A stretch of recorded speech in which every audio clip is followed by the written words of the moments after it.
Robin Norwood. Back with Rod Latham, and for those of you who don't know what it is, I'm going to let him describe it. I want to know how it started and how you got involved with it and what it is. Well, to make it brief, Access Theater is an accessible community theater. We started here in Santa Barbara as a project of the Santa Barbara Recreation Department, and we're now under the nonprofit sponsoring umbrella of the Independent Living Resource Center here in Santa Barbara. And what is an accessible theater? An accessible theater is something that's very unique still to the United States and to the world, in that we integrate physically disabled, deaf, and non-disabled performers into mostly original stage productions, dramas, musicals, and sign language reviews. You know, Rod, this morning I knew I was going to be talking with you before I came to do the program, and I thought about how awkward most of us are around people who are handicapped. We feel clumsy, we don't know what to say or if we're going to do something that's unkind or rude, so we avoid. That's right. We stay away from, and that's probably the worst thing we can do. And that's why, one of the reasons why we exist. Theater is a medium that allows you to put something out in front of the audience and say, you know, once you get them in the theater, unless they want to get up and walk out, you basically got them for a while. Yes. And exactly what you're talking about, that's one of the things that we're up against, that it makes what we're doing a great challenge, but it also makes it really interesting because we're always facing the challenge of people feeling uncomfortable. I was at a luncheon last week, and a woman was talking to me about one of the shows she had seen a couple years ago that we did at the Libero. And she was going on and on about it, and I was just listening, and another woman walked up and said, "Oh, what are you talking about?" She said, "Oh, Access Theater," and this other lady said, not knowing who I was, probably said, "Oh, that's the theater where they have all the handicapped people. Oh, I've never seen one of those shows. I'd be afraid to go. It'd be so uncomfortable." And I just thought, oh boy. So we talked about it, and actually we convinced her to come and see the next show. So as I say, once we get people in the theater, it's not a problem because we're not a theater of the handicapped, although that was our original name, and we were really glad to get rid of that name. We kind of got stuck with that for some reason, and we've changed our name from Theater of the Handicapped to Access Theater. We're a theater for everyone, not just for the handicapped. And I think that it's really important, too. One of our major goals is to integrate our theater with non-disabled and disabled. And it's a two-way street. The non-disabled people that we work with that come from the community learn just as much and get just as much out of it as our quote-unquote disabled people or deaf individuals. Everybody learns, and oftentimes people will come into the theater saying, "Oh, I want to get involved with Access Theater because I want to help the handicapped." And it's a very admirable attitude. But by the time they do come and work with us and then leave, it's as if they've just enjoyed being with a group of people and had a lot of fun, learned a lot. And then they go out to their peers and they let them know that, hey, you know, just because John Doe is in a wheelchair, he's just an ordinary guy, and so he's a good friend. attitudes really changed during the process. You know, back to the woman who said, "Oh, that's a theater with all those handicapped people."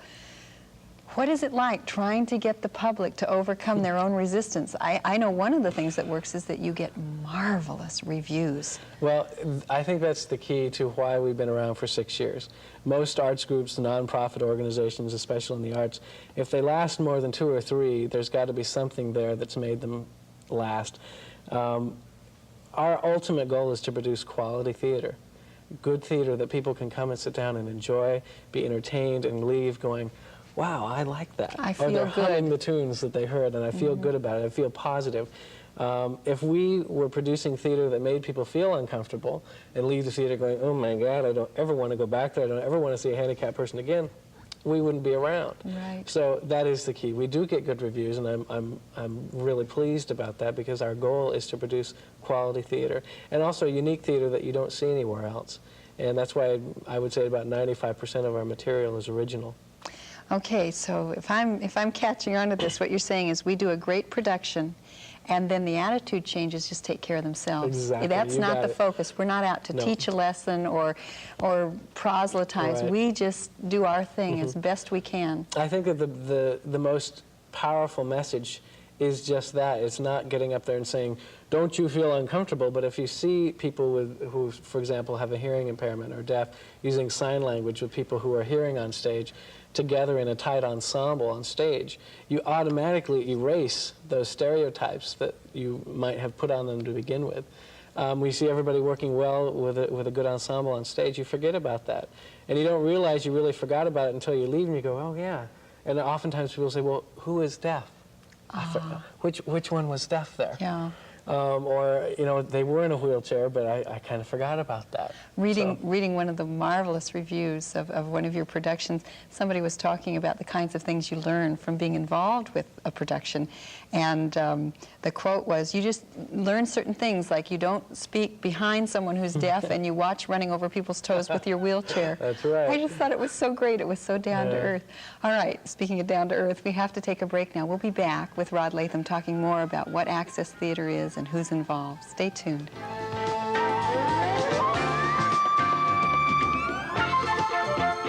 I guess I want to hear some stories, Rod, about what people have to overcome to get involved with your theater. I don't know if everyone who has a handicap is enough of a ham to want to get out there and put on a show. Right, not necessarily. We have open auditions for all of our shows, and the leisure section of the Santa Barbara News Press always carries announcements of auditions and stories on what the theater is up to. In open auditions, I guess the basic thing you got to overcome is getting up the guts to get in the car and drive down there and get up there and do your shtick. In some cases, people with disabilities have never been given the chance before to perform, so they don't have audition material prepared, and we realize that. So our auditions are very loose, very laid back, and we try to make everybody feel as comfortable as possible. We do have a core group of people that have been with us for a good 4 years. We have a staff now of about 10 people, part-time people, who run all the different areas of the theater, technically, the music, composing, lyric writing, interpreting, sign language consulting, et cetera, choreography. And those people have stuck with us and hopefully will be sticking with us, but we're always open, we're always looking for new people as well. There's a lot of people out there that haven't had a chance to get up and do their thing yet. So the best thing to do is watch the paper for auditions.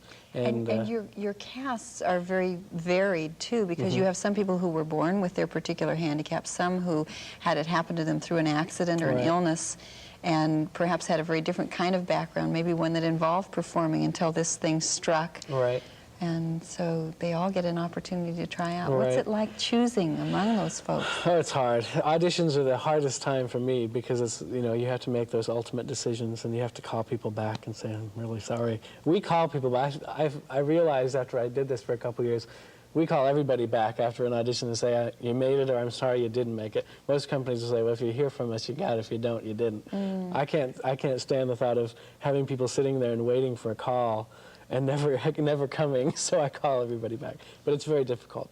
Yeah, and I think that's part of what your theater is about, is building people up. So you're Right. not going to let them just Exactly. dangle. You're going to Exactly. validate them for trying. Do you have lots of people trying out for parts? The last show we had tryouts for, which was Stage Struck, which we toured to Palm Springs and did here at the Libero, and hopefully we're going to be putting back together, so we're going to be looking for more people. We had almost 80 people come. Wow. So, and it took all day. And even then, we didn't have enough time to give everybody the chance that we wanted to really see everybody. But you have to, when you've only got one day, you have to crank through. All right. So. Well, we're going to take a look at a piece of tape that Rod brought with him. It was a little promotional thing that was put together for Finger Talk. Finger Talk was... Finger Talk is a musical sign language review that we're touring right now. All right. It's out on the road. It's on the road right now. All right. We'll take a look at it and see what it's all about. Some people performing, just music, faces, figures. We'll be right back. Finger talking, look a while. The ABCs have never had so much style. Finger walking, flipping fast. Finger talking, it's such a blast. Shoo, shoo, shoo, shoo. Do do do do do do. Wow. Shoo, shoo, shoo, shoo. Do do do do do do. Wow. The finger talking, be your guide. From heart to hands, baby, watch them glide. The finger walking now, watch my eyes. They're gonna tell you what words can disguise. Shoo, shoo, shoo, shoo. Do do do do do do. Wow. Shoo, shoo, shoo, shoo, do do do do do do wah. Finger talking, feeling cool. Finger walking on a finger fuel. Finger talking, feeling cool. Finger walking on. All right, that's Finger Talking. It's being presented now, not here. Well, we were here in December at the Libero for 3 shows, so if you missed us in December, you'll have to come to Washington or Idaho next to catch us. I think that was a lead into a bit of a brag. You're going to be in Washington, D.C. No, Washington State. Washington State? Idaho, right. We're going up to, sponsored by the university, not the university, Washington State University. I got to get those right because they're real rivals up there. For about a week at the end of February and first week of March to tour around the Pullman, Washington, and Moscow, Idaho area. Wow. Very rural area out in the plains of eastern Washington and western Idaho. We got an NEA grant, National Endowment for the Arts grants, to tour there, about an $8,500 grant, which is a real first for us. It's also our first out-of-state tour. And it's a real honor to get an NEA grant because you're judged and screened out of hundreds of performing arts groups all across the country.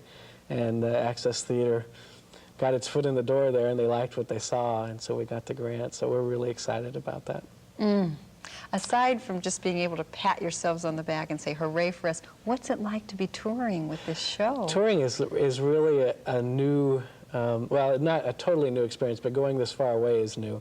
We all hop on the plane together and go up there, and the last place we toured out of town was Palm Springs a couple weeks ago. And it really is fun. We're very much of a family, and there's only 9 people in the cast of Finger Talk, so there's either 10 or 11 of us on the road together. And it's very much like touring with a 10-person family. Everybody looks out for each other. Solomon, who is 10 years old, is the youngest, so Solomon has to be to bed at 9, and you know, everybody takes turns kind of being a helper for him and anybody else that needs assistance, but it's a lot of fun. All right, we're going to come back and finish up talking with Rod Latham about Access Theater, what's coming up, where they're going next, and what's coming to Santa Barbara again. We'll be right back.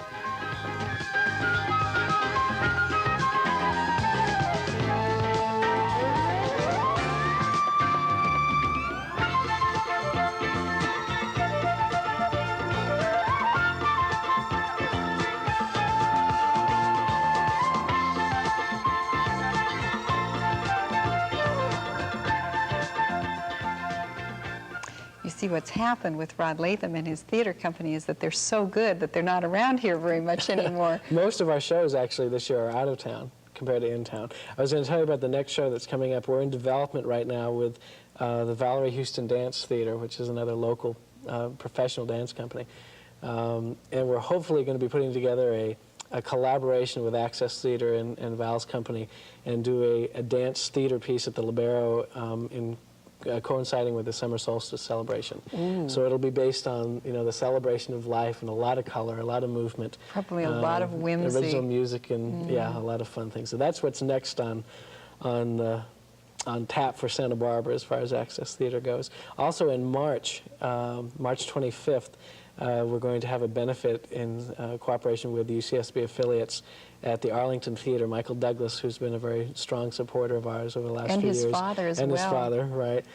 Michael's new film called Romancing the Stone is going to have a world premiere at the Arlington on March 25th to benefit Access Theater and UCSB affiliates. So hopefully everybody will be hearing more about that as time draws closer.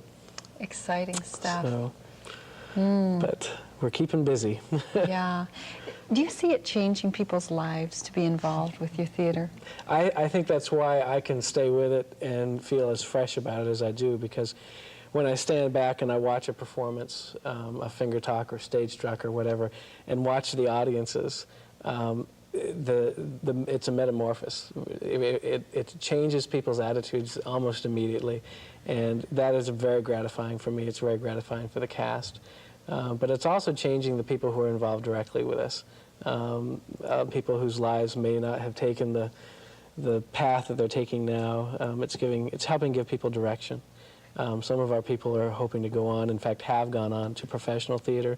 Lori Hennessy, who's a deaf actress with us now, has made a feature film already, and it's really gratifying to know that it's giving people direction and impacting people's lives in a positive way. I imagine that sometimes people must come away from being involved in something and instead of saying I'm handicapped, saying I'm special. Or I'm a performer. Yeah. I'm a performer that got out there and did the same thing that anybody else did with a local production or even toured. I mean, a lot of our people are touring, as you know, as we talked about, out of state, and most people who have worked on theater or in theater on a community basis like this haven't gone past Santa Barbara. So we are going places. We're hoping to produce Stage Struck in a semi-professional form and take it to the East Coast sometime in the next year or so. That's a long-range plan for us.